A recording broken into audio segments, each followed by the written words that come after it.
Oh, hello, this is Tak Chung from Walk with Tak. Welcome to my YouTube channel. If you enjoyed this video, please like, subscribe, and share. Feel free to write to me at walkwithtak@gmail.com if you have any question regarding to this video or any other videos that I have posted in the past. If you have any videos that you would like me to make, please let me know. I'm looking forward to hearing from you. In today's video, I'm going to talk about how to make kimchi in a wok. Now, kimchi is a Korean dish made with fermented vegetables. The most iconic type of kimchi is made with Napa cabbage and the Korean chili flakes known as gochugaru, giving it its trademark spiciness and vibrant red color. Now, the basic ingredient for making kimchi is actually quite simple. It mainly uses Napa cabbage or radish, which you can see in different forms. Many families have their own sort of unique recipe for making kimchi, and you can make kimchi with many different types of vegetables. The most common type is Napa cabbage and radish, and then it also you can make it with cucumber. Now, I decided to make my own kimchi because I really enjoy radish kimchi. Unfortunately, it is difficult to buy kimchi that made with daikon radish.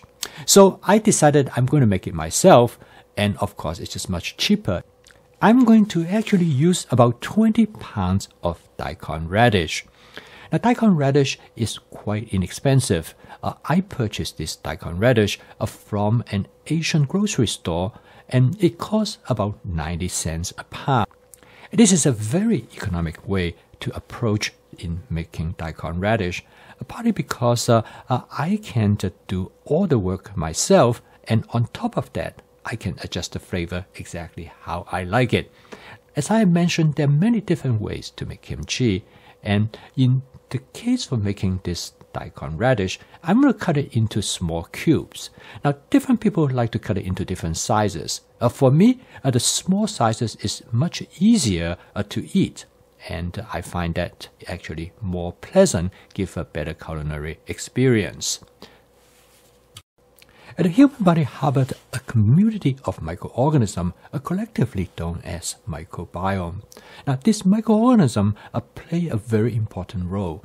They form a stable relationship with the human body, mainly on the surface of the skin as well as in the surface of the intestinal tract. This microorganisms, particularly in the intestinal tract, play a significant role. They form a symbiotic relationship with the human body. The humans provide nutrients for them, but they help with the digestive tract, also maintain the digestive health. However, when the diet change, particularly with ultra-processed food, this affects the microbiome and it destroys them. And the end result is that it causes a disproportionate of harmful bacteria as in comparison to healthy bacteria.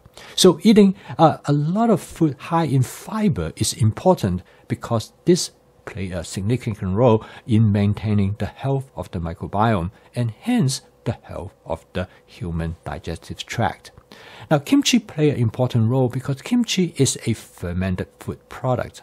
Most of the fermented food products have live microorganisms, and therefore they will introduce this live microorganism into our digestive tract and consequently maintain the digestive health by supporting the microbiome in our digestive system. Kimchi is very much a stable and constant companion in Korean diet. It has been around for a long time, and there are many different ways to make kimchi. The first thing most people use is a fish sauce, and I use about 2 tablespoons of fish sauce. Now, fish sauce has a very strong odor, so it is important that you should use it carefully, just the right amount. If you like garlic, you can use approximately about 1 tablespoon of minced garlic. However, again, that's very much optional, depending on how much you enjoy garlic.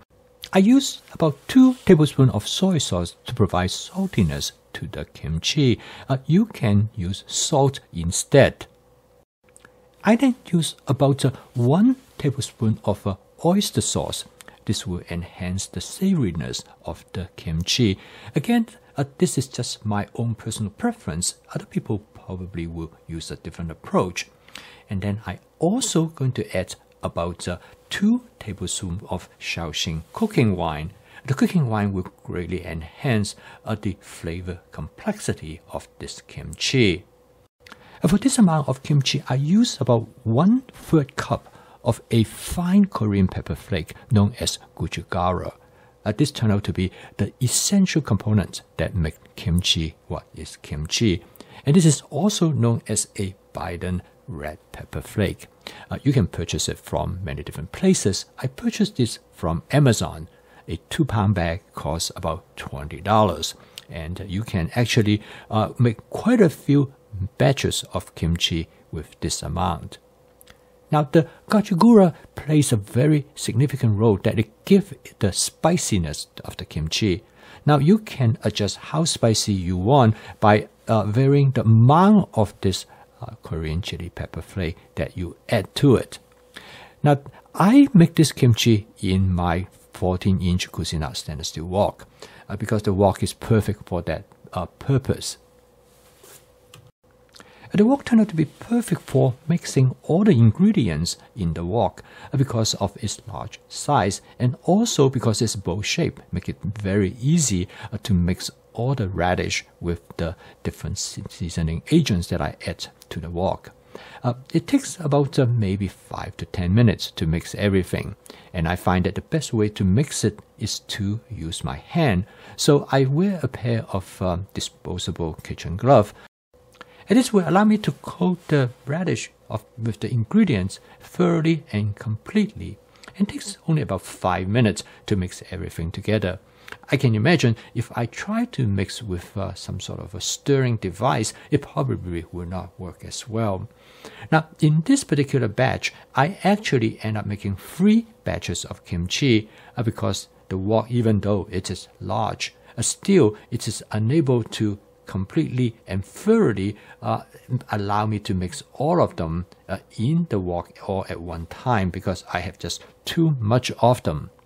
To make kimchi, I want the utensil for mixing the kimchi as clean as possible. And this is the reason why the stainless steel wok is perfect for this purpose because I can clean the stainless wok really well. If I have using other type of woks that are made of carbon steel or cast iron, it just will not clean as thoroughly as I would with stainless steel. And for this reason, I really recommend for people to get a stainless steel wok because of the flexibility and what you can do with the wok. This is a good example and how a stainless steel wok is more versatile and able to carry out different type of cooking functions. After mixing the everything in the wok for about 5 to 6 minutes, I'm ready to dispense them.